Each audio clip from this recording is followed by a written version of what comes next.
Darating ang araw na gagapang sa putika ng aking taksil na kakambal, kasama ang aking sakim na ina at ang malupit na lalaking nagtangka sa aking buhay.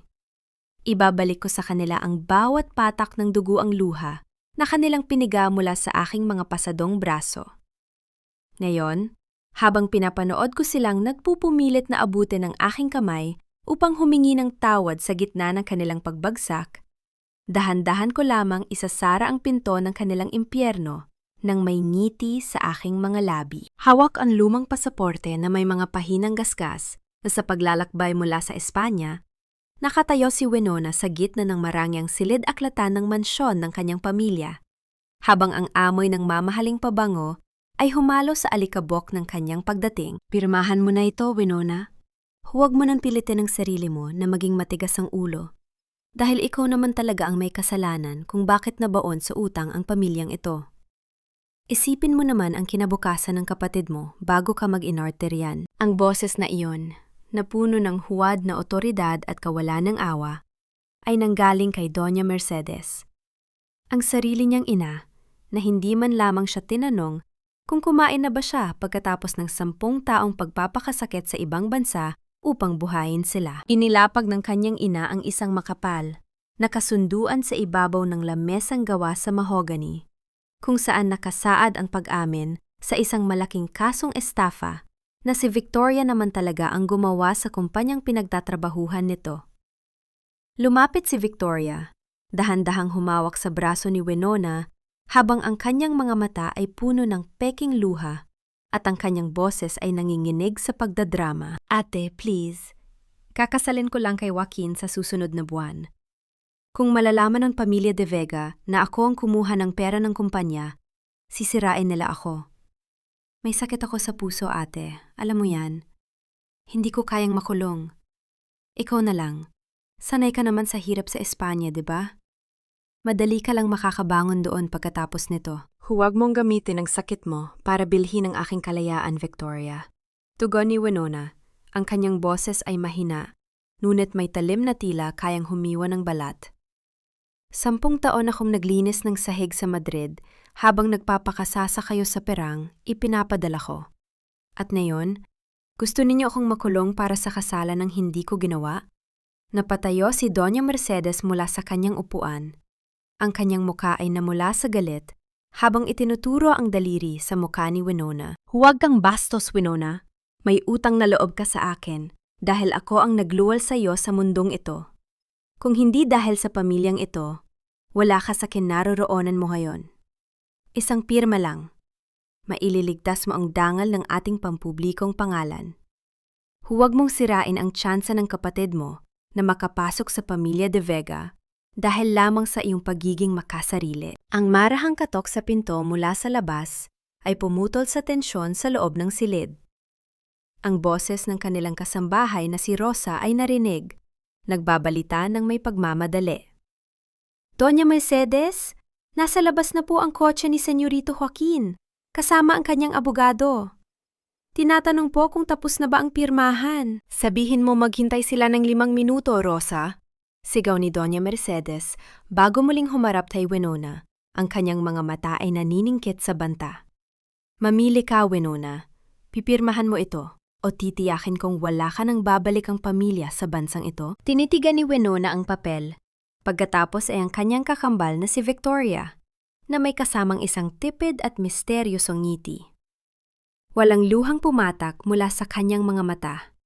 Ang kanyang puso, na dati ay mabilis tumitibok sa takot, ngayon ay naging kasing lamig ng yelo sa Tagaytay sa madaling araw. Huwag kayong mag-alala, Mami. Dahan-dahang kinuha ni Winona ang ballpen mula sa lamesa. Pipirmahan ko ito. Ngunit tandaan ninyo ang araw na ito. Dahil ang pirma kong ito ang magiging simula ng inyong sariling pagbagsak. Sa halip na manginig ang kanyang kamay, mabilis at malinis niyang isinulat ang kanyang pirma sa ibaba ng dokumento. Ngunit bago ibigay ang papel, mabilis niyang inilabas ang kanyang telpono. Kinuha ang larawan ng buong dokumento na may kasamang lokasyon at oras ng pirmahan at ipinadala ito sa isang lihim na email address na siya lamang ang nakakaalam. Inagaw ni Victoria ang papel mula sa kanyang kamay. Ang kanyang mukha ay biglang nagbago mula sa pagiging umiiyak patungo sa isang mapang-aping ngiti ng tagumpay. Salamat, ate. Alam ko namang hindi mo ako kayang tiisin. Don't worry, kapag kasal na kami ni Joaquin, bibisitahin kita sa kulungan. Sa Labas Mansion, naghihintay si Joaquin de Vega sa tabi ng kanyang mamahaling sasakyan. Ang kanyang postura ay nagpapakita ng labis na kayabangan, ngunit ang kanyang mga mata ay may madilim na balak. Nang makita si Winona na lumabas, isang mapang-uyam na tawa ang kumawala sa kanyang mga labi. So, ito pala ang dakilang OFW na kapatid mo, Victoria? Wika ni Joaquin habang pinapanood si Winona na may halong pagkasuklam. Mukha ka ng bagay sa loob ng selda, Winona. Mas bagay sa'yo ang simpleng buhay doon kaysa dito sa marangyang mundo namin. Huwag mong pangunahan ang tadhana, Joaquin. Malamig na sagot ni Winona habang nakatitig sa mga mata ng lalaki. Baka mas mabilis kang makapasok doon kaysa sa akin. Sumasagot ka pa talaga? Galit na sumbat ni Joaquin. Ngunit mabilis siyang pinigilan ni Victoria sa pamamagitan ng paghawak sa kanyang kamay. Hayaan mo na siya, sweetheart. Ang mahalaga ay hawak na natin ang dokumento. Bakit hindi natin siya ihatid sa ating rest house sa Tagaytay bago natin ibigay ang papel sa mga pulis bukas? Isang huling gabi ng pagsasama bilang pamilya. Tumingin si Winona sa dalawa. Alam niyang may patibong, ngunit sumakay pa rin siya sa sasakyang inihanda nila para sa kanya. Isang lumang kotse na pagmamay-ari ng pamilya De Vega. Nais niyang makita kung hanggang saan ang kayang gawin ng kanyang sariling dugo para sa pera. Habang binabaybay ang madilim at matarik na daan patungong Tagaytay sa ilalim ng makapal na hamog, napansin ni Winona na ang preno ng sasakyan ay hindi na gumagana ng maayos. Sa tabi niya, si Joaquin na nagmamaneho ng isa pang sasakyan sa kanyang likuran ay biglang bumusina ng malakas, pilit na itinutulak ang kanyang kotse patungo sa gilid ng bangin. Mula sa bintana, nakita ni Winona ang mukha ni Victoria na nakatingin sa kanya mula sa sasakyan ni Joaquin. Walang emosyon, walang awa. Tanging lamig ng isang mamamatay tao. Isang malakas na tulak mula sa likod ang naging sanhi upang tuluyang mawala ng kontrol ang sasakyan ni Winona. Ang tunog ng pagkayod ng bakal sa mga bato ay daling narinig sa katahimikan ng gabi habang ang kotse ay dahan-dahang nahulog sa madilim at malalim na kailaliman ng bangin. Ang sasakyan ay gumulong ng ilang beses. Bawat hampas sa lupa ay tila pumupunit sa katawan ni Winona, hanggang sa tumigil ito sa ilalim ng mga puno. Ang amoy ng tumitagas na gasolina at usok ay unti-unting pumuno sa malamig na hangin. Sa itaas ng bangin, nakatayo sina Joaquin at Victoria. Pinapanood ang usok na lumalabas mula sa ilalim ng dilim. Kinuha ni Joaquin ang kanyang telpono at may tinawagan. Tapos na ang problema. Sunog na ang kotse. Ihanda mo na ang pag-claim sa insurance. Dahan-dahang iminulat ni Winona ang kanyang mga mata sa gitna ng kadiliman. Ang kanyang katawan ay puno ng dugo at ang kanyang kanang binti ay naipit sa ilalim ng nayuping pinto.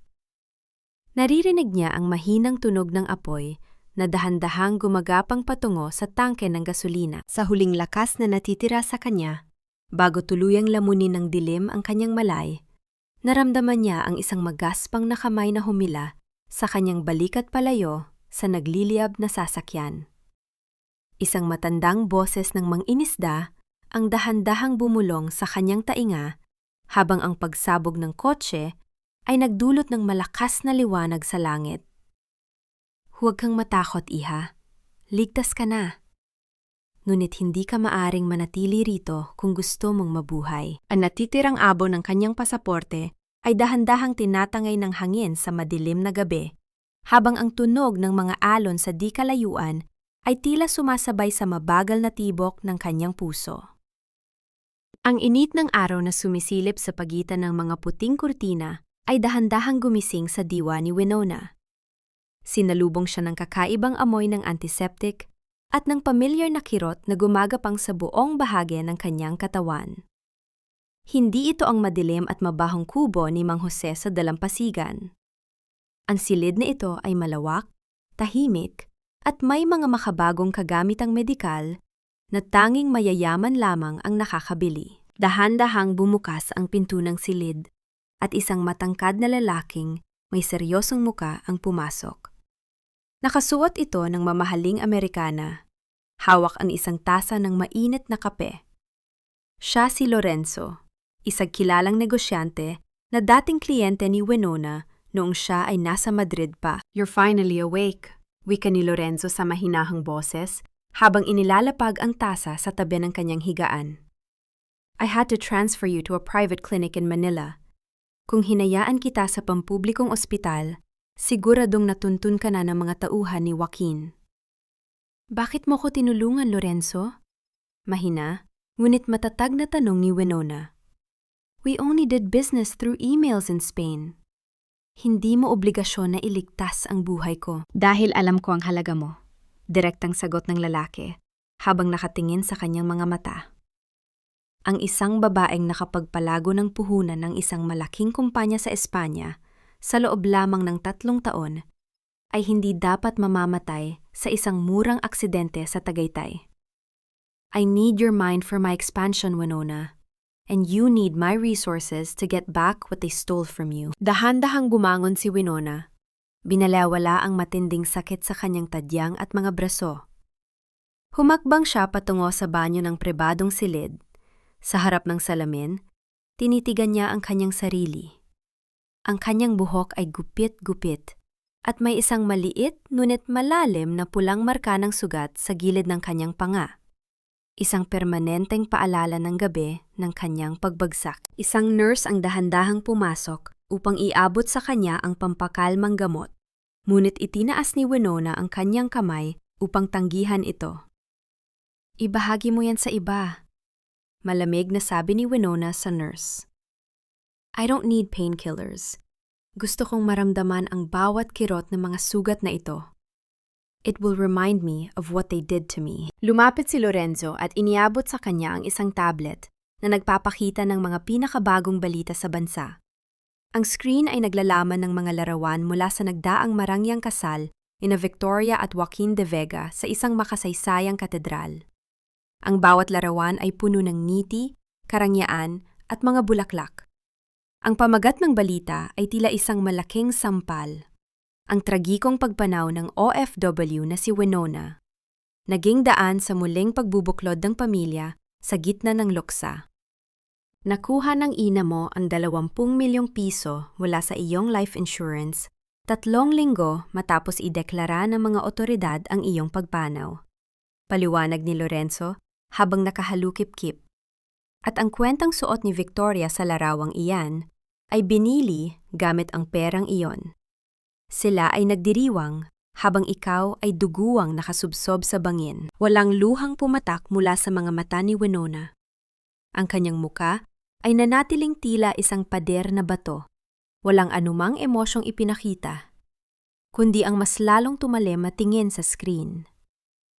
Iniisip nilang ibinaon nila ako sa lupa. Mahinang bulong ni Winona habang pinapatay ang screen ng tablet. Ngunit hindi nila alam, ako ay isang buto. At ang butong ibinaon nila ay dahan-dahang tutubo upang maging kanilang sariling latigo. I can hire people to make them pay, Winona. Seryosong alok ni Lorenzo. Ang kanyang boses ay nagpapakita ng paanib. I have connections in the underworld. Isang senyas ko lang, pwedeng mawala si Joaquin sa isang gabi. No, Lorenzo. Mabilis na pagtanggi ni Winona. Ang kanyang mga labi ay dahan-dahang gumuhit ng isang malamig na ngiti.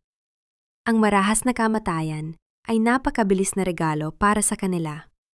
I want them to watch their empire collapse, piece by piece. Gusto kong maranasan nila ang mawalan ng lahat ng bagay na pinahalagahan nila. Ang pera, ang karanyaan, at ang kanilang huwad na dangal. I want them to drown in their own greed. Tumingin si Winona kay Lorenzo ng may determinasyon. But first, Winona must remain dead. I need a new identity. Tumango si Lorenzo, labis na humanga sa katatagan ng babaeng nasa kanyang harap. Simula sa araw na ito, hindi ka na si Winona. Ang pangalan mo ay Teresa Alcantara, ang aking bagong Chief Financial Strategist. Lahat ng aking pampublikong transaksyon ay dadaan sa iyong mga kamay. Lumipas ang ilang linggo ng mabilis na pagpaplano at pagbawi ng lakas. Si Winona, na ngayon ay kilala na bilang Teresa, ay nagsimulang magtrabaho sa loob ng mataas na gusali ng kumpanya ni Lorenzo sa Makati.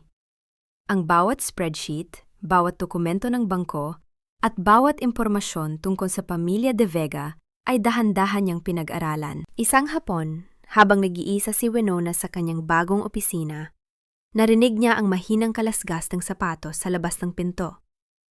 Nang lumingon siya, wala siyang nakitang tao. Ngunit may isang kulay asul na sobre na dahan-dahang isinilid sa ilalim ng kanyang pinto. Lumapit siya at kinuha ang sobre. Ang matalim na tunog ng pagkapunit ng makapal na papel ay umalingaw-ngaw sa tahimik na silid. Sa loob nito ay walang sulat, kundi isang larawan ng paparating na unang anibersaryo ng kasal ni na Victoria at Joaquin. At sa likod nito ay may nakasulat na pulang tinta. Maligayang pagbabalik, Winona. Ang ingay ng bulong ng mga mayayamang tao at ang marahang kalansing ng mga baso ng champagne ay pumuno sa bulwagan ng isang kilalang hotel sa Bonifacio Global City. Ito ang gabi ng isang prestigyosong auction ng sining, kung saan ang bawat piraso ng pintura sa dingding ay nagkakahalaga ng milyon-milyong piso. Sa isang sulok ng silid, nakatayo si Winona, na ngayon ay kilala bilang Teresa Alcantara. Nakaasul-lasut lang terno siya, habang ang isang eleganteng itim na belo na nakakabit sa kanyang sombrero ay dahan-dahang tumatakip sa kanyang kanang panga. Hawak niya ang isang baso ng pulang alak, ang kanyang mga mata ay nagmamasid sa karamihan, tulad ng isang lawin na naghihintay ng tamang pagkakataon. Bumukas ang malaking pinto ng bulwagan at dahan-dahang pumasok sina Victoria at Joaquin De Vega. Agad silang pinaliligiran ng mga kumikislap na ilaw ng mga kamera ng media. Nakasuot si Victoria ng isang mamahaling puting gown na gawa sa Pranses na lace. Ngunit napansin ni Winona ang kakaibang bigat sa bawat hakbang ng kanyang kakambal. Nang itinaas ni Victoria ang kanyang kamay upang kumaway sa mga reporter, bahagyang naalis ang telang nakatakip sa kanyang kaliwang braso. Sa ilalim ng makapal na kolorete at concealer, may bakas ng isang lila at berdeng pasa. Isang marka ng marahas na pagkakahawak. Huwag mong ipahiya ang pangalan ko dito, Victoria. Mahinang bulong ni Joaquin sa tainga ng kanyang asawa, ngunit sapat na malakas para mapansin ni Winona ang mariing pag-igting ng panga ni Victoria. Ngumiti ka sa harap ng kamera kung ayaw mong maulit ang nangyari kagabi. Pilik na ngumiti si Victoria. Ang kanyang mga mata ay nanatiling malamig at walang buhay. Sa di kalayuan, dalawang matatandang babaeng may hawak na mamahaling abaniko ang dahan-dahang nag-uusap habang nakatingin sa mag-asawa. Look at them. Bulong ng unang babae na may suot na kwintas na perlas. They look happy. Ngunit balita ko ay baon sa utang ang pamilya De Vega. Ang balita sa aming subdibisyon, halos wala nang natitira sa kanilang shipping business, kundi mga utang sa bangko. Oh dear, sagot ng isa pang babae habang humihigop ng champagne. At narinig ko rin na may malubang temper si Joaquin kapag nakainom. Pobreng Victoria, gusto niya kasi ng titulong donya, kaya ngayon ay kailangan niyang tiisin ang impyerno ng kanyang asawa. Isang malamig na ngiti ang sumilay sa mga labi ni Winona sa ilalim ng kanyang itim na belo. Ang kanyang kakambal ay nakakuha nga ng korona, ngunit ito ay isang koronang gawa sa nagbabagang bakal. Sa gitna ng bulwagan, nakita ni Winona ang kanyang ina na si Doña Mercedes. Masayang nakikipag-usap ang matandang babae sa mga kapwa nito Doña, suot ang isang kumikinang na brilyanteng kwintas. Isang alahas na alam ni Winona na binili gamit ang perang nakuha mula sa kanyang sariling insurance. Walang bakas ng lungkot o pangungulila sa mukha ng kanyang ina para sa anak na inakala nitong patay na. Dahan-dahang naglakad si Winona patungo sa direksyon ni Doña Mercedes. Sinasadya niyang dumaan sa tabi nito, dahilan upang bahagyang magkabunggo ang kanilang mga balikat. Sa sandaling iyon, ang natatanging amoy ng lavender mula sa Espanya, ang pabango na tanging si Winona lamang ang gumagamit mula pa noong bata siya, ay humalo sa hangin. Napatigil si Doña Mercedes. Dahan-dahan siyang lumingon. Ang kanyang mukha ay biglang nawalan ng kulay nang makita ang gilid ng mukha ni Winona sa ilalim ng belo. Winona? Nanginginig na bulong ni Doña Mercedes. Ang kanyang baso ay halos mahulog mula sa kanyang kamay. Hindi tumigil si Winona. Nagpatuloy siya sa paglalakad nang may katatagan, dahan-dahang nawala sa gitna ng maraming tao bago pa man makahabol ang kanyang ina. Naiwan si Doña Mercedes na nanginginig sa takot.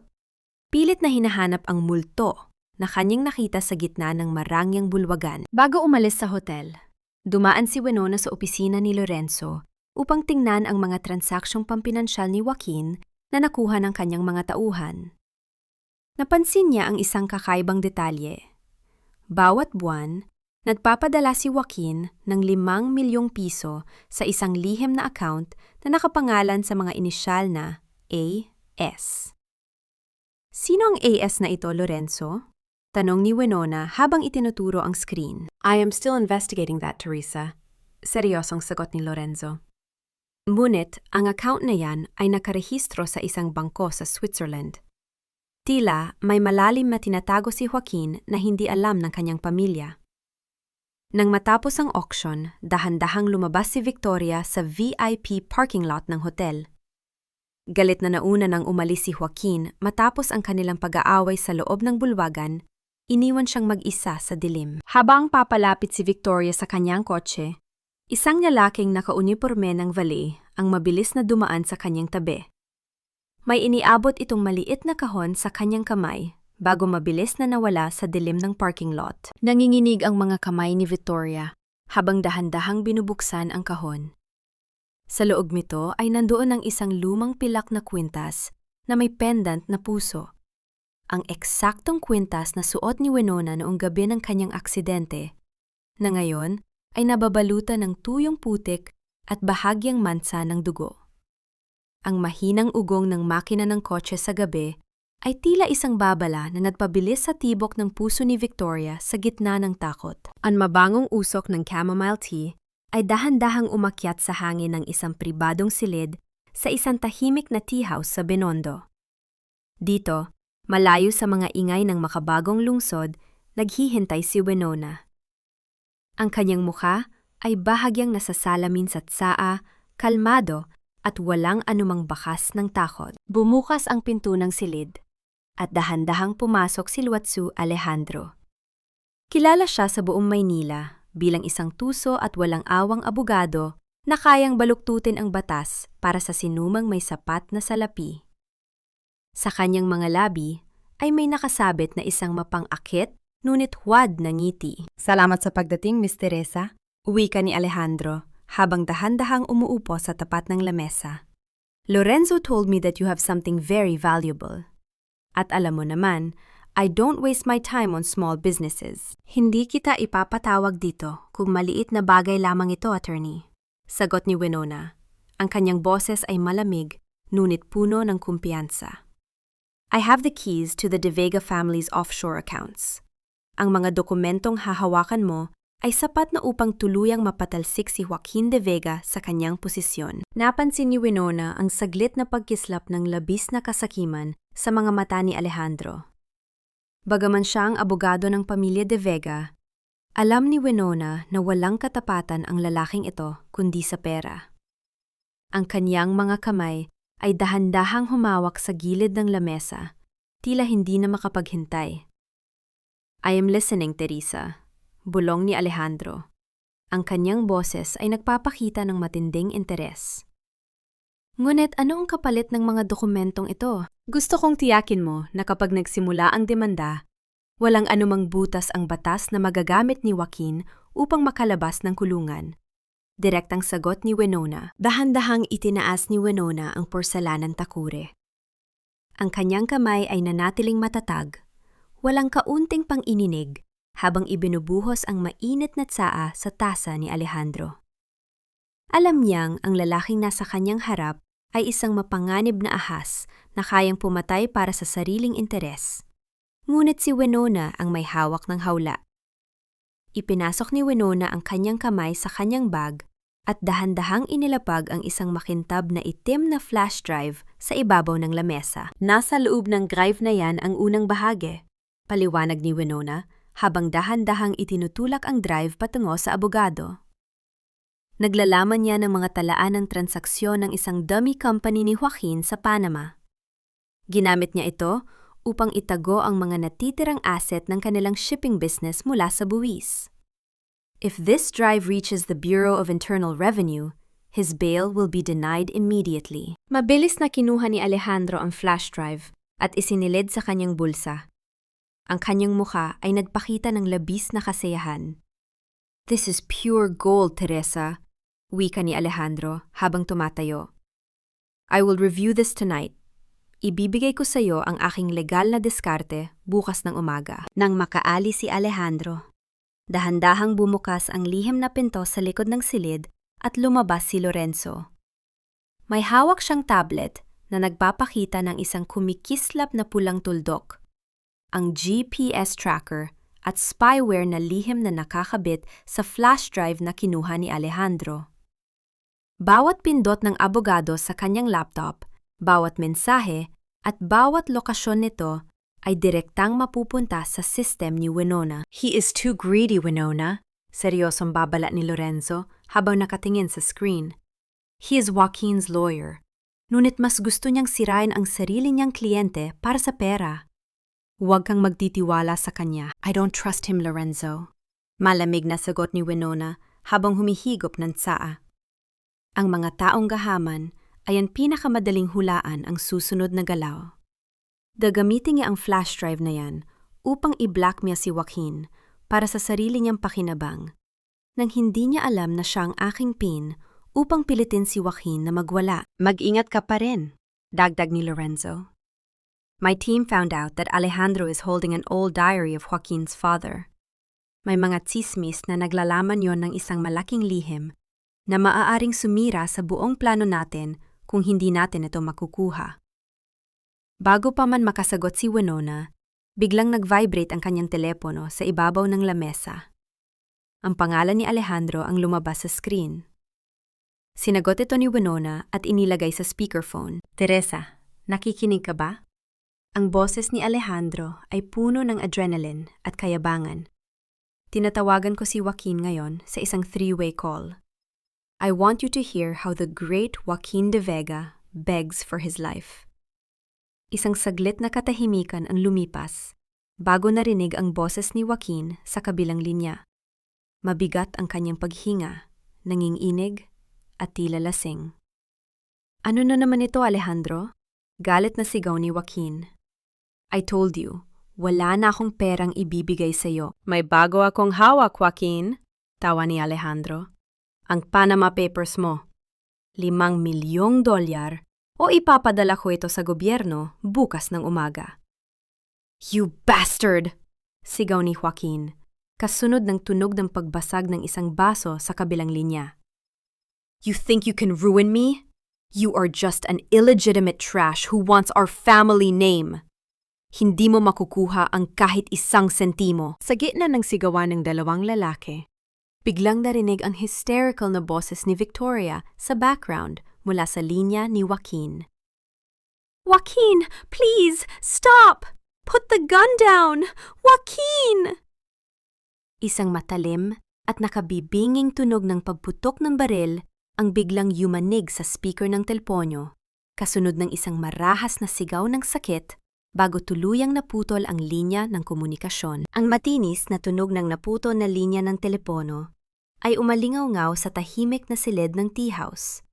Iniwan sina Winona at Lorenzo na nakatitig sa screen ng telepono. Nabalik lamang ang diwa ni Winona nang marinig ang ulat mula sa kanyang mga tauhan kinabukasan.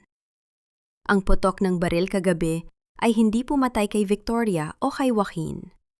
Ito ay isang babalang putok lamang na tumama sa kisame ng kanilang mansyon sa gitna ng matinding pag-aaway. Gayunpaman, Ang insidenteng yun ay mabilis na itinago ng pamilya De Vega upang maiwasan ang matinding kahihiyan sa lipunan. Sa tulong ng mga financial audit na ibinigay ni Lorenzo, napatunayan ni Winona ang kanyang hinala. Ang pamilya De Vega ay tuluyan ng bangkarot. Ang kanilang mga barko ay nakatiwangwang sa daungan dahil sa kakulangan ng pondo, at ang marangyang buhay na kanilang ipinapakita ay isa na lamang hungkag na maskara na pinoprotektahan ng kanilang lumang pangalan. Isang gabi, nalaman ni Winona na naghahapunan sina Victoria at Doña Mercedes sa isang sikat na Pranses na restaurant sa Bonifacio Global City upang ipakita sa kanilang mga kaibigan na walang problema ang kanilang pamilya. Sumunod si Winona roon. Nang tumayo si Victoria upang pumunta sa pribadong banyo ng restaurant, dahan-dahang sumunod si Winona. Ang banyo ay gawa sa mamahaling marmol, tahimik at walang ibang tao. Nakatayo si Victoria sa harap ng salamin, umiiyak habang pilit na inaayos ang kanyang makapal na makeup upang itago ang isang sariwang pasa sa kanyang pisngi. Dahan-dahang lumabas si Winona mula sa isang cubicle. Nang makita ni Victoria ang refleksyon sa salamin, napatigil siya sa paghinga. Ang kanyang mga kamay ay nanginginig habang dahan-dahang humaharap sa kanyang kakambal.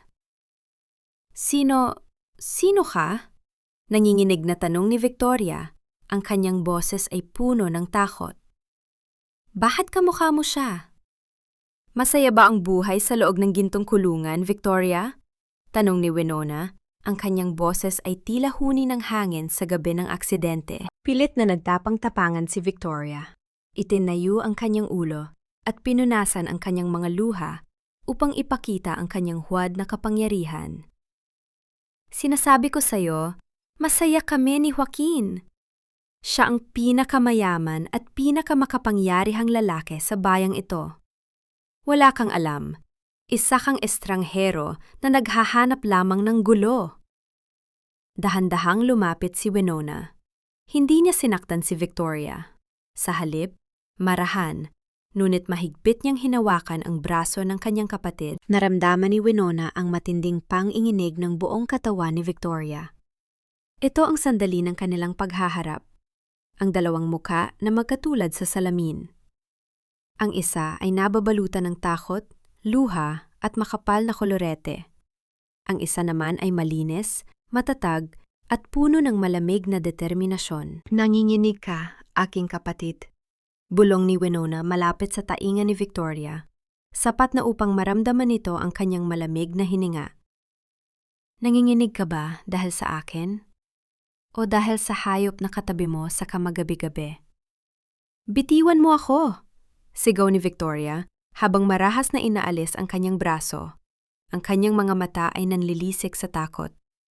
You don't know anything! Umalis ka rito! Isang malamig na tawa ang kumawala kay Winona bago siya dahan-dahang lumakad palayo.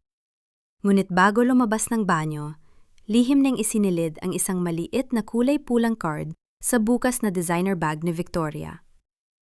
Sa loob ng card ay may nakasulat na mensahe. Tutulungan kitang makatakas sa kanya. Ngunit bago iyon, tanungin mo si Joaquin kung bakit biglang nagbago ang testamento ng kanyang ama bago ito namatay. Ito ang psikolohikal na laro ni Winona. Nais niyang magtanim ng binhi ng matinding hinala sa pagitan ng mag-asawa upang sila mismo ang magwasak sa kanilang sariling relasyon mula sa loob. Paglabas ng restaurant, naglakad si Winona patungo sa kanyang sasakyan sa madilim na bahagi ng paradahan. Biglang nag-vibrate ang kanyang telpono. Isang hindi kilalang numero ang tumatawag. Sinagot niya ito nang walang pag-aalinlangan. Teresa, o mas magandang tawagin kitang Winona? Ang boses sa kabilang linya ay mababa at puno ng babala. Nalaman na ni Joaquin na may nakaligtas sa aksidente sa Tagaytay. Nag-hire na siya ng mga pribadong investigador upang hanapin ka. Run! Bago pa man siya makasagot, naputol ang linya ng telepono.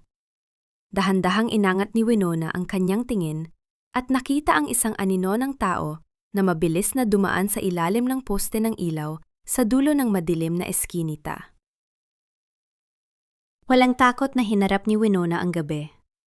Alam niyang ang tunay na labanan ay hindi nagaganap sa madidilim na eskinita, kundi sa harap ng mga screen ng computer kung saan ang isang pindot lamang ay sapat na upang gumuho ang buong kaharian ng kanyang mga kaaway. Sa loob ng kanyang opisina sa Makati, tinitigan ni Winona ang system ng isang offshore bank sa Switzerland. Ang malaking halaga ng insurance na nakuha ni na Doña Mercedes at Victoria mula sa kanyang pagpanaw, kasama ang mga natitirang liham na pondo ng kumpanya ni Joaquin, ay nakalagay sa isang tiwala na nakapangalan pa rin sa kanyang lumang identity. Ginamit nila ang account na ito sa pamamagitan ng mga secondary card na ibinigay ni Winona nung siya ay nasa Espanya pa, sa pamamagitan ng kanyang biometric verification at isang physical security key na tanging siya lamang ang may hawak. Dahan-dahang binawi ni Winona ang lahat ng pampublikong access sa account at tuluyang ipinag-utos ang pag-freeze sa lahat ng pondo nito dahil sa hinalang may irregularidad. Sa sandaling iyon, sa mansyon ng mga De Vega sa Bulacan, isang marangyang hapunan ang nagaganap. Nag-imbita sina Doña Mercedes at Victoria ng mga kilalang tao sa lipunan upang ipakita na matatag pa rin ang kanilang pamilya sa kabila ng mga bali-balita. Nang dumating ang oras ng pagbabayad sa mga caterer at florists na nagkakahalaga ng daan-daang libong piso, ibinigay ni Doña Mercedes ang kanyang card sa pinuno ng mga caterer.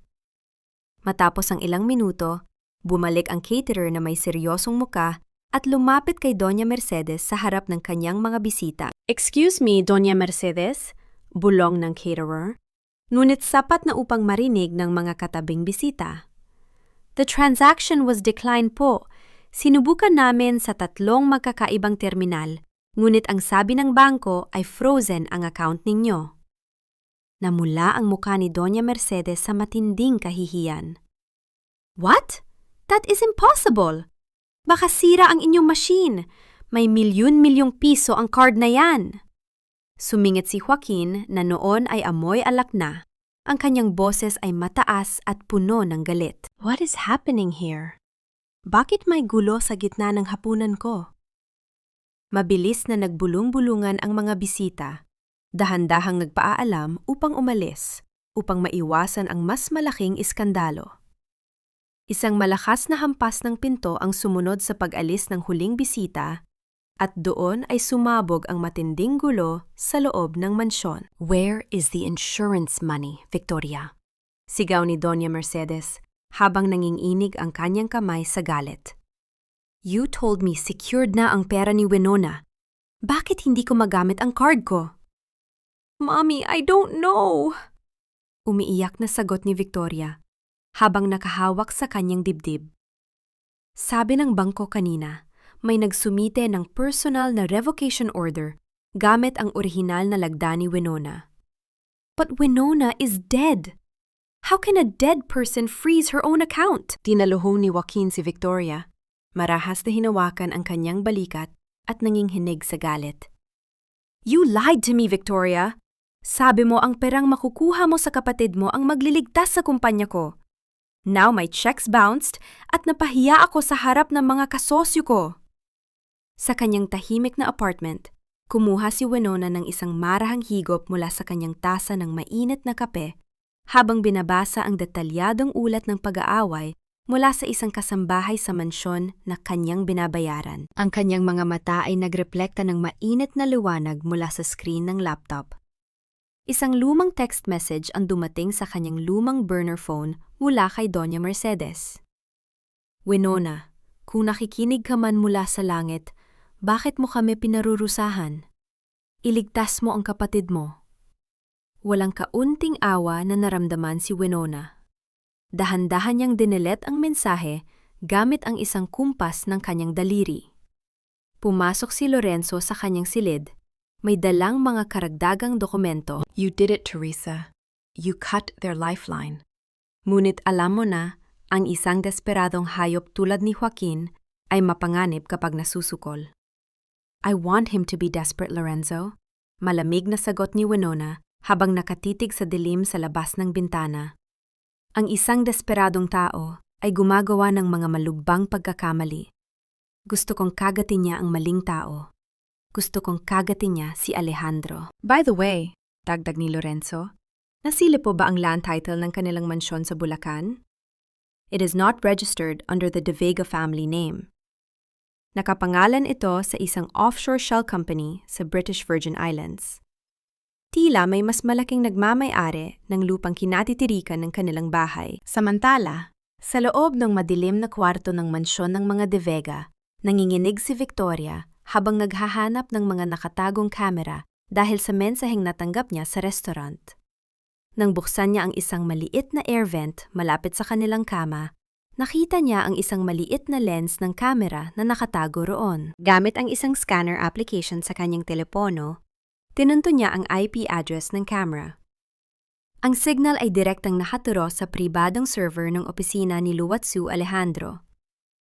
Ang kumikislap na pulang ilaw ng maliit na camera sa dilim ay tila isang mata na nagmamasid sa kanyang bawat galaw sa loob ng silid. Ang mabangong amoy ng natutunaw na kandila at matatandang kahoy ay sumalubong kay Winona habang dahan-dahan siyang pumapasok sa loob ng isang lumang simbahan sa Bulacan. Ang lugar na ito ay tahimik, nilulunod ng dapit hapon ang mga sulok ng altar. Dito madalas pumunta si Doña Mercedes tuwing Martes upang magdasal at magpanatili ng imahe ng isang nagluluksa at mabuting ina na nawalan ng anak. Nakaaso na belo pa rin si Winona. Dahan-dahang lumakad sa pagitan ng mga bakanteng upuan at tumayo sa mismong tabi ng kanyang ina. Nakasuot si Doña Mercedes ng mamahaling itim na damit, may hawak na rosaryo, habang pikit matang bumubulong ng mga dasal. Naramdaman ng matandang babae ang isang malamig na presensya sa kanyang tabi. Dahan-dahan niyang iminulat ang kanyang mga mata at lumingon. Sa ilalim ng mahinang liwanag ng mga kandila, dahan-dahang inalis ni Winona ang kanyang belo, inilantad ang kanyang mukha, at ang maliit na pulang marka sa kanyang panga. Isang mahinang sigaw ng matinding takot ang kumawala sa mga labi ni Doña Mercedes, dahilan upang mahulog ang hawak niyang rosaryo sa sahig. Napahawak siya sa gilid ng upuan, nanginginig ang buong katawan habang nakatitig sa kanyang anak. Winona? Buhay ka? Isang multo. Ang mga multo ay hindi naglalakad sa ilalim ng sikat ng araw, Mami. Malamig na sagot ni Winona. Ang kanyang boses ay walang kaunting panginginig. At mas lalong hindi sila nagbabalik upang humingi ng tulong sa mga taong pumatay sa kanila. Sa gitna ng kanyang takot at pagkalito, dahan-dahang iniabot ni Doña Mercedes ang kanyang nanginginig na kanang kamay upang hingin ang tradisyonal na pagmamano, ang paggalang na laging ibinibigay ni Winona sa kanya noong ito ay ang masunuring anak pa. Tinitigan lamang ni Winona ang nakalahad na kamay ng kanyang ina. Isang tipid at malamig na ngiti ang sumilay sa kanyang mga labi, habang dahan-dahang iniiwas ang kanyang sariling kamay, inilagay ito sa likod ng kanyang katawan upang ipakita ang ganap na pagputok ng kanilang ugnayan. Huwag mo akong hawakan, Mami, wika ni Winona. Ang bawat salita ay tila patak ng malamig na tubig sa yelo. Hindi na ako ang tangang si Winona na yumuyo ko sa bawat utos mo dahil lamang sa dugo na naguugnay sa atin. Winona, ako ang nagpalaki sa iyo. Pilit na ginamit ni Doña Mercedes ang kanyang otoridad bilang ina, bagaman nanginginig ang kanyang boses. May utang na loob ka sa akin. Paano mo nagawang pahirapan kami ng kapatid mo? Dahil sa ginawa mo, frozen ang mga account natin at nagkakagulo ang pamilya. Dahan-dahang lumapit si Winona sa kanyang ina, sapat na upang makita ni Doña Mercedes ang kawalan ng takot sa kanyang mga mata. Ang utang na loob ko sa iyo ay ganap ng nabayaran ng aking dugo ang katawan sa ilalim ng bangin sa Tagaytay. Ang dugong dumanak doon ay ang huling patak ng pagiging anak ko sa iyo. Ngayon, nagbalik ako. Hindi bilang iyong anak, kundi bilang manimingil ng lahat ng utang na kinuha ninyo sa akin. Sa matinding takot at pag-atras ni Doña Mercedes, nasagin ng kanyang braso ang isang nakasinding kandila sa gilid ng altar. Ang kandila ay dahan-dahang natumba, nahulog sa malamig na sementong sahig, habang ang mainit na wax ay dahan-dahang kumalat sa tabi ng kanyang mga paa. Hindi na lumingon pa si Winona. Dahan-dahan siyang naglakad patungo sa pinto ng simbahan. Ang tunog ng kanyang mga sapatos ay umalingaw-ngaw sa katahimikan ng banal na lugar. Sa kanyang pagmamadali at pagkalito, nahulog ni Doña Mercedes ang kanyang lumang prayer book sa sahig. Isang lumang dokumento ng pag-aampon, ang bahaging lumabas mula sa mga pahina nito. Naglalaman ng pangalan ng isang sanggol na babae na ipinanganak sa isang tagong ospital 30 taon na ang nakalilipas. Paglabas ni Winona sa tahimik na plaza ng simbahan, ang dilim ng gabi ay tuluyan ang bumalot sa paligid. Biglang lumabas ang 3 lalaking may hawak na mga bakal na tubo mula sa likod ng mga puno, hinarang ang kanyang daraanan. Sila ang mga tauhan ni Joaquin. "Sumama ka sa amin ng tahimik, miss," wika ng pinuno ng mga lalaki habang dahan-dahang lumalapit. Bago pa man makahakbang ang mga lalaki, isang malakas na busina ng sasakyan ang yumanig sa buong plaza. Ang nakasisilaw na ilaw ng isang malaking itim na SUV ay biglang bumukas, nagdulot ng pansamantalang kapansanan sa paningin ng mga tauhan ni Joaquin. Ang sasakyan ay mabilis na huminto sa mismong tapat ni Winona, at ang pinto sa gilid ng driver ay dahan-dahang bumukas. Nang sumakay si Winona sa loob ng itim na SUV, ang mabilis na pag-arangkada ng sasakyan ay nag-iwan sa mga tauhan ni Joaquin sa gitna ng usok ng kalsada. Si Lorenzo ang nasa likod ng gulong. Seryoso ang mukha habang tinatahak ang daan pabalik ng Maynila. Ang kanilang pansamantalang kaligtasan ay nakuha, ngunit alam ng dalawa na ang labanan ay lalong nagiging marumi. Kinabukasan, sa loob ng opisina ni Winona, naging abala ang system ng kanyang security camera. Nakita niya sa screen si Luwatsu Alejandro na lihim na pumasok sa kanyang silid gamit ang isang peking master key. Dahan-dahang lumapit ang abogado sa kanyang safe. Nanginginig ang mga kamay sa labis na pananabik habang binubuksan ang pinto nito upang nakawin ang huling bahagi ng mga dokumento ng pamilya De Vega. Sa kabilang bahagi ng lungsod, pinapanood ni Winona ang bawat galaw ni Alejandro sa pamamagitan ng kanyang laptop habang katabi si Lorenzo. Isang malamig na ngiti ang sumilay sa kanyang mga labi. "He actually did it," komento ni Lorenzo habang umiiling. "He thinks he's stealing the real offshore accounts to sell them to Joaquin." "Hayaan mo siya, Lorenzo," sagot ni Winona. Ang kanyang boses ay puno ng kapayapaan. Ang bawat dokumentong nakalagay sa safe na yan ay naglalaman ng mga peking lagda at binagong numero na mag-uugnay sa kanilang dalawa ni Joaquin sa kasong malubang lula daw Tai Ching. Pinibigyan ko lamang siya ng lubid na gagamitin niya upang bigtihin ang sarili niya. Matapos makuha ang mga dokumento, mabilis na nakipagkita si Alejandro kay Joaquin sa isang abandonadong bodega sa Valenzuela. Ang lugar ay madilim, may amoy ng kalawang at luma. Dumating si Joaquin na may dalang isang itim na maleta. Ang kanyang mga mata ay nanlilisik sa pagnanais na makuha ang mga papel na magliligtas sa kanyang kumpanya. "Dahan-dahan, Joaquin," wika ni Alejandro, nang may kayabangan habang inilalapag ang makapal na folder sa ibabaw ng kalawanging bariles. "Nandyan ang lahat ng kailangan mo upang linisin ang pangalan mo sa Panama at makuha ang Swiss account ni Winona. Ibigay mo sa akin ang pera." Ibinato ni Joaquin ang maleta sa harap ng abogado. Mabilis na binuksan ni Alejandro ang maleta upang tingnan ang mga bundle ng tig-1,000 piso. Ngunit nang hawakan niya ang ilalim na bahagi ng mga pera, napatigil siya. Ang ibabaw lamang ang tunay. Ang natitirang bahagi sa ilalim ay mga peking papel na walang halaga. "What is this, Joaquin? Gago ka ba? Bakit peke ang mga perang ito?" sigaw ni Alejandro. Dahan-dahang hinawakan ang kanyang baril sa baywang. Sa parehong pagkakataon, binuksan ni Joaquin ang folder upang tingnan ang mga dokumento ng bangko. Ngunit nang makarating siya sa huling pahina, ang kanyang mukha ay biglang nawalan ng kulay. Walang nakasulat na Swiss account. Sa halip, nandoon ang isang detalyadong ulat ng pagsusuri sa preno ng sasakyan ni Winona, kasama ang nakasulat na pag-amin ng mekaniko na binayaran ni Joaquin upang isabotahe ang kotse. Hindi ito ang Swiss account, sigaw ni Joaquin habang nanginginig ang buong katawan sa galit. Ito ay ebidensya ng mosmot kay Winona. Tinraidor mo ako, Alejandro.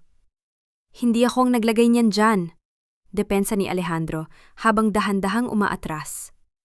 Si Teresa, ang babaeng yon ang may gawa nito. Ang mabigat na tunog ng ulan na biglang tumama sa bubong ng lumang bodega ay tila sumasabay sa lumalalang tensyon sa loob.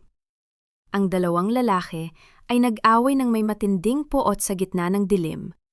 Bawat isa ay biktima ng sarili nilang kasakiman. Habang nagaganap ang gulo sa bodega, si Winona na nakaupo sa harap ng kanyang computer ay dahan-dahang pumindot sa send. Ang lahat ng tunay na dokumento ng luwadaw ng pamilya De Vega at ang ulat ng mosmo kay Winona ay direktang ipinadala sa Department of Justice at sa Bureau of Internal Revenue. Isang text message ang biglang pumasok sa telepono ni Winona mula sa numero ng kanyang kakambal na si Victoria. Alam ko kung saan ka nagtatago ngayon, Winona. Papunta na si Joaquin dyan upang tapusin ang sinimulan niya. Bago pa man makasagot si Winona, narinig niya ang mahinang tunog ng paparating na sasakyan sa maputik na daan sa labas ng kanyang tagong safe house. Tila isang babala na ang panganib ay nasa kanyang mismong pinto. Nabalik lamang ang tiwala ni Winona na makita ang familiar na SUV ni Lorenzo na huminto sa harap ng kanyang pinto. Hindi si Joaquin ang dumating. Ang lalaking yon ay abala pa sa pagtakas mula sa Valenzuela matapos ang marahas na paghaharap nila ni Alejandro. Si Lorenzo ay nagmamadaling pumasok upang sunduin si Winona. Ngayon, ang gabi ng taunang fiesta sa Bulacan. Ang gabi ng huling paghuhukom. Nakarating si Winona sa bayan ng Bulacan, sa gitna ng makukulay na banderitas, masiglang musika, at amoy ng mga tradisyonal na pagkain. Sa gitna ng kasiyahan, ang pamilya De Vega ay nag-organisa ng isang marangyang hapunan sa Municipal Social Hall upang ipagdiwang ang kanilang wad na tagumpay at patunayang matatag pa rin ang kanilang kapangyarihan sa kabila ng mga bulong-bulungan ng pagkabangkarote. Bago pumasok sa bulwagan, nakipagkita si Winona kay Lorenzo sa isang tago at madilim na bahagi ng harden. Nakaayos ng lahat, Teresa, bulong ni Lorenzo. Ang kanyang mga mata ay nagpapakita ng matinding pagpapasya. Nasa labas na ang mga mamamahayag mula sa mga malalaking kumpanya ng balita sa Maynila. Ang mga lokal na pulis, kasama ang mga ahente mula sa Bureau of Internal Revenue, ay nakaposisyon na sa bawat pinto ng bulwagan. Salamat, Lorenzo, sagot ni Winona habang inaayos ang kanyang eleganteng madilim na asul na gown. Ngayong gabi, huhubaran natin sila ng kanilang maskara sa harap ng buong komunidad. Dahan-dahang pumasok si Winona sa loob ng bulwagan. Dahil sa formal na tema ng gabi, marami ang nakasuot ng mga maskara, dahilan upang madali siyang makahalo sa karamihan ng hindi agad nakikilala. Lumapit siya sa isang grupo ng mga matatandang babae na kilala bilang mga marites ng bayan, na abala sa pagmamasid sa mga bisita. Narinig ninyo ba ang pinakabagong balita? Mahinang bulong ni Winona sa kanila, sapat na upang magdulot ng matinding interes sa kanilang mga mata. Sinasabing ang pamilya De Vega ay gagamitin ang gabing ito upang manghingi ng donasyon dahil frozen na ang lahat ng kanilang account sa Switzerland dahil sa ilegal na transaksyon. Mabilis na nagpalitan ng tingin ang mga babae. Ang kanilang mga abaniko ay mabilis na gumalaw habang ang balita ay dahan-dahang kumalat sa bawat lamesa ng bulwagan tulad ng isang apoy sa tuyong damo. Mula sa kanyang kinaroroonan, nakita ni Winona ang kanyang kakambal na si Victoria. Nakasuot ito ng isang marangyang pulang damit, mukhang maganda at perpekto sa harap ng mga kamera. Ngunit ang kanyang mga mata ay puno ng matinding takot at kababaan ng loob. Patuloy siyang tumitingin sa paligid. Mahigpit na hawak ang kanyang mamahaling bag na tila naglalaman ng isang mapanganib na lihim. Bago magsimula ang programa, pumasok si Winona sa VIP powder room upang ihanda ang kanyang sarili. Tumayo siya sa harap ng malaking salamin na may gintong baybayan. Dahan-dahan niyang inayos ang kanyang buhok, itinali ito pataas upang ganap na ilantad ang kanyang mukha at ang maliit na pulang marka ng sugat sa kanyang panga. Hindi niya ito tinakpan ng makeup na yon. Nais niyang makita ng lahat ang bawat bakas ng kanilang kasamaan sa sandaling humarap siya sa kanila. Isang misteryo ang nanatili sa isip ni Winona. Sino ang nag-imbita kay Doña Mercedes sa entablado para sa isang espesyal na parangal ng bayan? Walang kaalam-alam si Joaquin o si Victoria sa sorpresang ito. Ngunit nakasulat na ito sa opisyal na programa ng gabi. Nang magsimula ang programa, tinawag ng Master of Ceremonies si Joaquin de Vega sa entablado upang tanggapin ang parangal para sa pamilya at magbigay ng kanyang talumpate. Lumapit si Joaquin sa microphone. Mukhang pagod, ngunit pinipilit na panatilihin ang kanyang marangyang imahe. Ngunit sa sandaling humawak ang kanyang kamay sa metal na stand ng microphone, ang lahat ng liwanag sa buong bulwagan ay biglang namatay. Ang musika ay naputol at ang dahan-dahang pagkawala ng liwanag ay nag-iwan sa kanila sa gitna ng madilim na katahimikan bago pa man makapagsalita si Joaquin. Ang bulong-bulungan ng mga tao sa dilim ay tila mga bubuyog sa loob ng isang saradong silid, puno ng pagkalito at takot sa kung ano ang susunod na mangyayari. Sa kabila ng madilim na katahimikan, biglang bumukas ang dambuhalang LED screen sa likod ng entablado. Naglabas ng isang matinding liwanag na tumama sa mga muka ng naguguluhang karamihan. Hindi ang muka ni Joaquin ang lumitaw.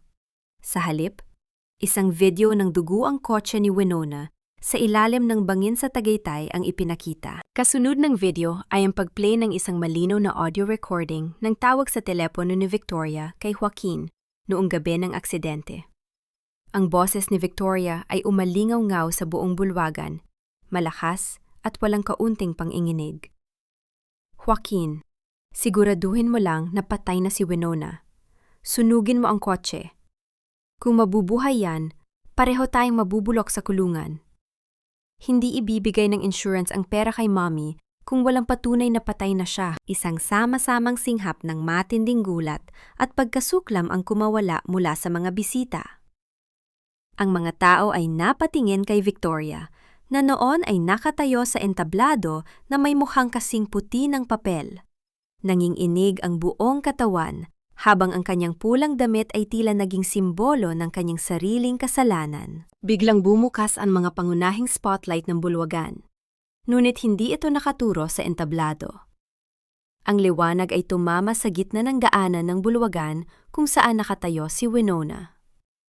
Dahan-dahan niyang inalis ang kanyang madilim na asul na maskara. Inilantad ang kanyang mukha at ang pulang marka ng sugat sa kanyang panga sa harap ng lahat. Winona? Ang bulong ng mga tao ay nagsimulang kumalat tulad ng agos ng tubig. Dahan-dahang naglakad si Winona patungo sa entablado ng may matatag na dignidad at kapangyarihan. Ang mga tao sa kanyang kaliwa at kanan ay mabilis na napaatras dahil sa gulat at takot. Tila nagbibigay ng daan para sa isang reyna na nagbabalik mula sa kamatayan. Nang makita ni Joaquin na papalapit si Winona, mabilis siyang tumakbo patungo sa gilid ng pinto upang tumakas. Ngunit bago pa man niya hawakan ang hawakan ng pinto, bumukas ito ng marahas at pumasok ang mga armadong pulis sa pangunguna ni Lorenzo na may hawak na opisyal na warrant of arrest para sa kasong ludaw at mosmot. The game is over, Joaquin. Malamig na wika ni Lorenzo habang itinuturo ang mga pulis sa kanya. Nagluhod si Victoria sa entablado, umiiyak ng hysterical habang sinusubok ang gamitin ang kanyang lumang card ng pagiging mahina at may sakit sa puso. Ate Winona, hindi ko gustong gawin yon. Pilit lang ako ni Joaquin. May sakit ako sa puso, ate, alam mo yan? Sigaw niya patungo sa mga kamera ng media. Ngunit sa pagkakataong ito, wala nang naniwala sa kanyang mga luha.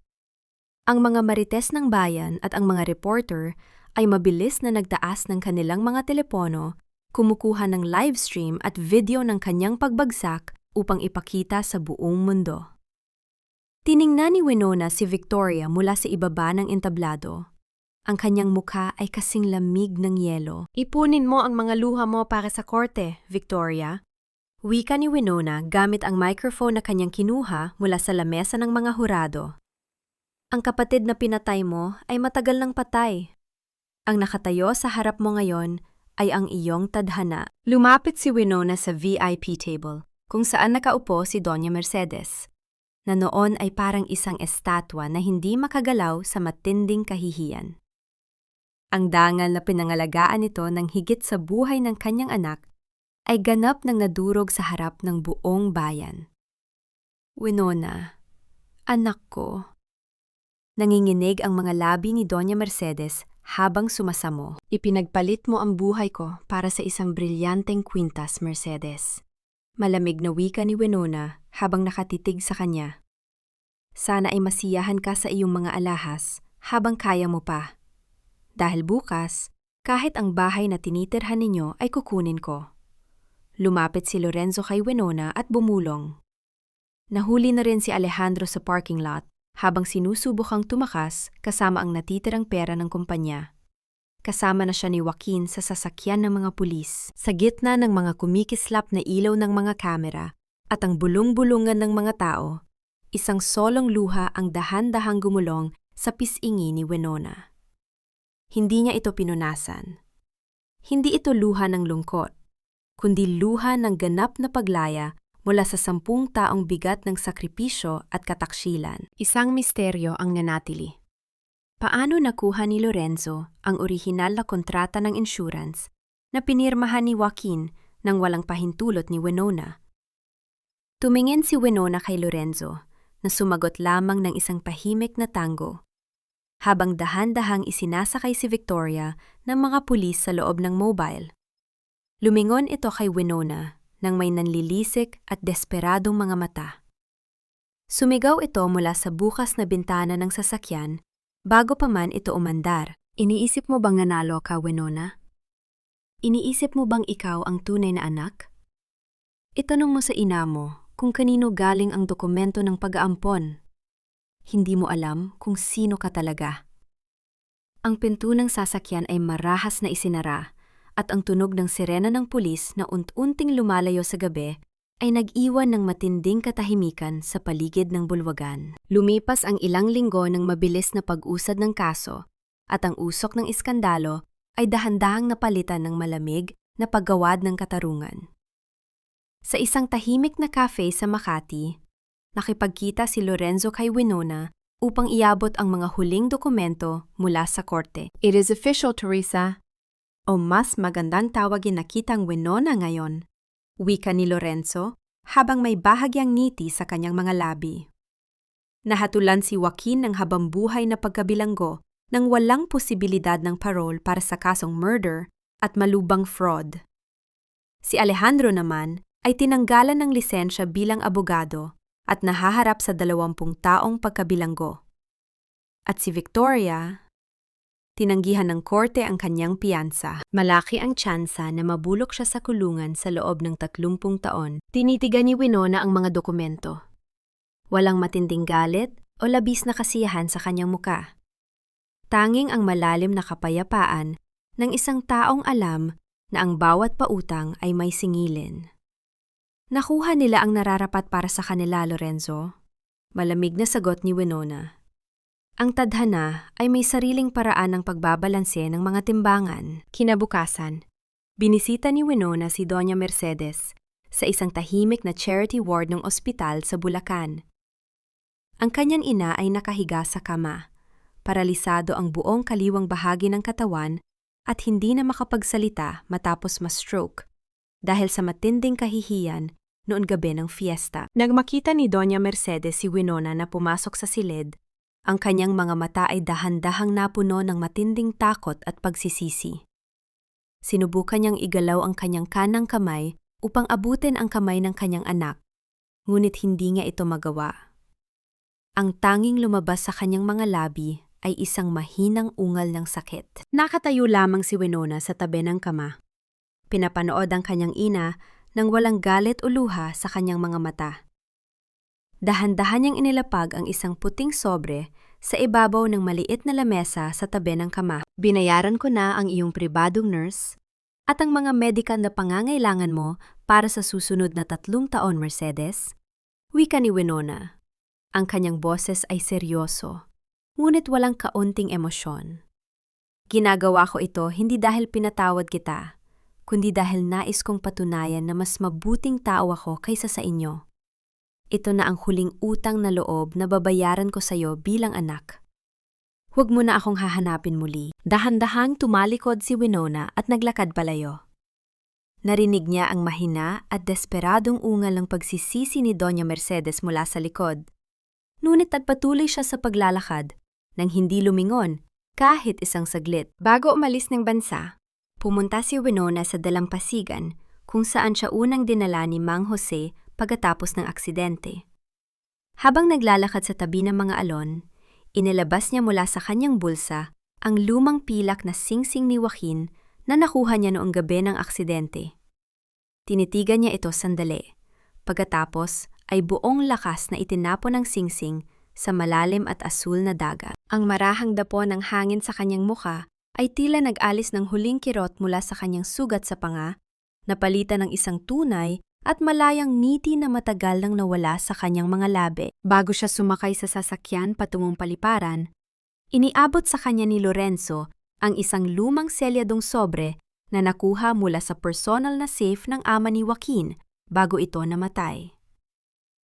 Ito ay isang sulat na may nakasulat na pamilyar na sulat kamay ng kanyang yumaong ama. Para sa aking nag-iisang tunay na anak, Winona. Naglalaman ito ng lihim tungkol sa pag-aampon na binanggit ni Victoria bago ito maaresto. Itinago ni Winona ang sulat sa kanyang bag upang basahin sa loob ng eroplano.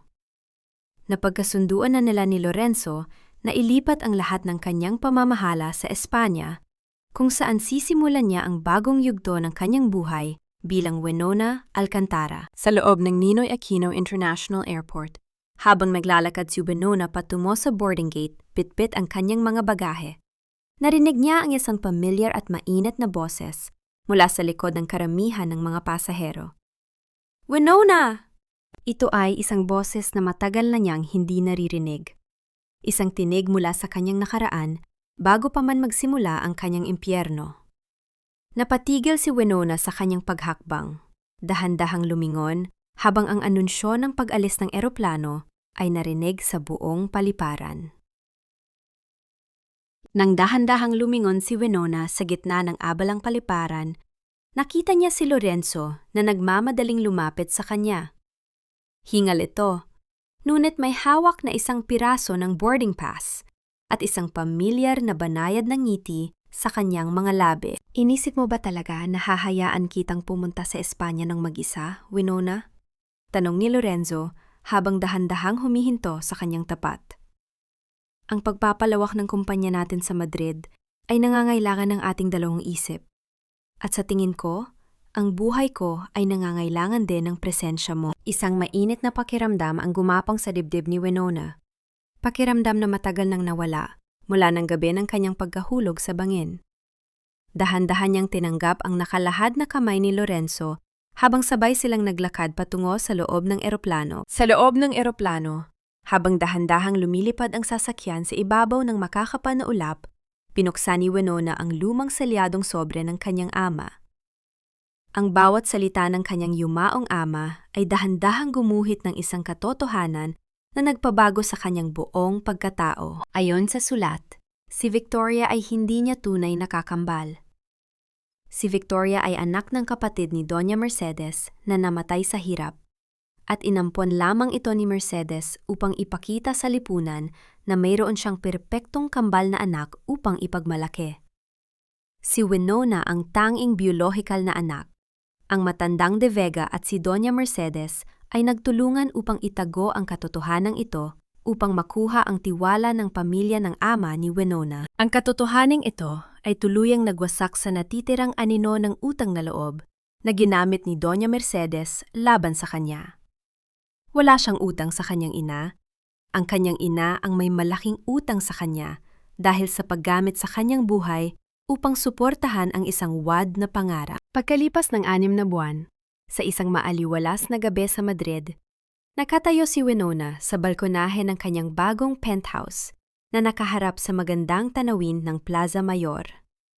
Ang simoy ng hangin sa Espanya ay malamig, ngunit may kasamang kakaibang ginhawa. Dahan-dahang lumabas si Lorenzo mula sa loob ng silid. May dalang 2 baso ng pulang alak. Inilagay niya ang isa sa kamay ni Winona at marahang ipinatong ang kanyang kabilang kamay sa ibabaw ng kamay ng babae na nakahawak sa rehas. Humarap si Winona sa kanya, at sa ilalim ng liwanag ng buwan, dahan-dahang inayos ni Lorenzo ang ilang hibla ng buhok ni Winona. Marahang hinaplos ng kanyang mga daliri ang marka ng sugat sa panga nito. "Hindi ka ba natatakot sa markang ito, Lorenzo?" Mahinang tanong ni Winona. Ang kanyang mga mata ay nagpapakita ng isang bihirang kahinaan. "Ang markang iyan ay patunay ng iyong katatagan," sagot ni Lorenzo. Ang kanyang boses ay puno ng respeto at pagmamahal. "Iyan ang nagpapaalala sa akin kung gaano kalakas ang babaeng kasama ko ngayon. You are beautiful, Winona, with or without that scar." Inilagay ni Lorenzo ang kanyang braso sa bayong ni Winona at dahan-dahang isandal ni Winona ang kanyang ulo sa balikat ng lalaki habang pinapanood ang paglubog ng araw na nagbigay ng kulay ginto at lila sa langit ng Madrid. Ito ay isang pagpapakita ng pag-ibig na binuo sa respeto, pagkakapantay-pantay at kaligtasan. Sa huli, hindi pinatawad ni Winona ang mga taong sumira sa kanyang nakaraan. Hindi niya binigyan ng tradisyonal na patawad sina Victoria o Doña Mercedes. Dahil para sa kanya, ang tunay na kapayapaan ay hindi ang pagtanggap sa mga nang-abuso, kundi ang pagpili na iwanan sila sa nakaraan at hayaan ang karma na gumawa ng trabaho nito. Nakatagpo si Winona ng tunay na kapayapaan sa kanyang sariling tagumpay at sa piling ng isang taong nirerespeto ang kanyang pagkatao. Ang aral na iniwan ng kanyang kwento para sa lahat ng mga kababaihan ay simple. Ang pagmamahal at obligasyon sa pamilya ay hindi dapat maging dahilan ng sarili mong pagkawasak. Ang isang matatag na babae ay may karapatang pumutol ng mga dokhay na ugnayan upang lumipad sa sarili niyang langit. Dahan-dahang lumubog ang araw at ang gabi ng Madrid ay nagsimula ng maging tahimik. Hudyat ng isang bagong simula na puno ng pag-asa at tunay na kalayaan. Habang dahan-dahang nawawala ang huling sinag ng araw sa langit ng Madrid, naiwan si Winona na nakatitig sa kawalan ng may ganap na kapayapaan sa kanyang puso. Hawak ang kamay ng taong tunay na nagpapahalaga sa kanyang dignidad. Mga mahal kong tagapakinig, maraming salamat sa inyong matiyagang pagsama sa akin hanggang sa huling hantungan ng biyaheng ito. Habang isinusulat ko ang tagpo kung saan hinarap ni Winona ang kanyang paralisadong ina sa ospital, kung saan tinanggihan niya ang pagmamano, ngunit pumili pa ring mag-iwan ng sobre ng tulong upang patunay ang mas mataas ang kanyang uri kaysa sa mga nagtaksil sa kanya. Hindi ko napigil ang mapaluha sa tindi ng emosyon. Ang kwentong ito ay inspirasyon mula sa mga totoong sugat ng napakaraming kababaihan sa ating paligid na patuloy na nagtitiis at lumalaban sa kabila ng mabigat na tadhana. Ang bawat bahagi ng kwentong ito ay nilikha ng may buong puso at malalim na pagninilay-nilay sa tunay na kahulugan ng katarungan at paglaya. Tulad ng sugat sa panga ni Winona, ang bawat sakit na ating dinaranas ay hindi marka ng kahihiyan, kundi isang mapa ng ating tagumpay na nagpapakitang tayo ay nakaligtas sa pinakamalalim na bangin ng buhay. Kung kayo ang nasa kalagayan ni Winona, sasang-ayon ba kayo sa kanyang desisyon na hindi ibigay ang tradisyonal na patawad sa kanyang ina at kapatid, kundi ang dinala na lamang ang kanyang buhay sa malayo upang magsimula muli? Sana ay maibahagi ninyo rin sa akin. Nasaan po kayo habang nakikinig sa mga huling salitang ito? Kayo ba ay naghahanda ng hapunan para sa pamilya? Nagpapahinga pagkatapos ng mahabang oras ng trabaho? O baka naman ay isa ring OFW na kasalukuyang nangungulila sa ibang bansa? Mangyaring iwanan ang inyong mga saloobin at ibahagi ang inyong sariling kwento sa ibaba ng video na ito. Dahil dito sa ating subaybayan, palaging may taong handang duminig sa inyong boses. Huwag din pong kalimutang i-like at i-share ang ating kwento. upang maabot natin ang mas marami pang pusong nangangailangan ng lakas at paggising. Nawa ay mapuno ng kapayapaan, kaligtasan, at tapang ang inyong mga puso upang mamuhay ng malaya at ayon sa inyong sariling halaga. Pamagat ng kwento, ang sugat ng katapatan. Pagbawi sa bukas paalala. Ang lahat ng mga karakter at sitwasyon sa kwentong ito ay kathang-isip lamang, na nilikha para sa layuning magbigay-aliw at maghatid ng positibong mensahe. Ang karapatang-ari ng kwentong ito ay pagmamay-ari ng channel Puso Diaries.